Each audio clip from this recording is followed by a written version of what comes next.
So there is a double inclined plane given, and one block is on sliding from one side, the other one is on the other side, and one side the angle is 30°, the other side the angle is 45°, and the sides are named as like this is A, this is B, and this is C. Which side will be more acceleration? Whether on the side AB there is more acceleration, on the side AC there is more acceleration. You need to understand one thing, that irrespective of the mass, whether same masses or different mass, the acceleration does not depend on that. For that you have to understand this inclined plane setup totally. Suppose you have an inclined plane, and that inclined plane is making an angle theta with the horizontal, and when there is a mass on this inclined plane whose mass is m, then the downward force will be mg. So this force will be mg.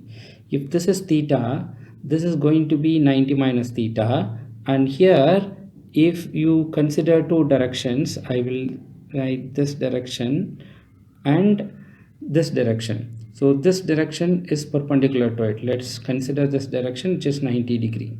Then this is 90°. If this is 90 minus theta, this is going to be theta. If its mass is m, downward force is mg, then this mg can be resolved into two components.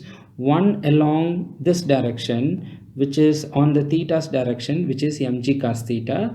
This direction, which is mg sin theta. This is theta, like what we did in our kinematics chapter. Use the velocity, this is theta, u cos theta, u sin theta. So the force along the inclined plane is mg sin theta.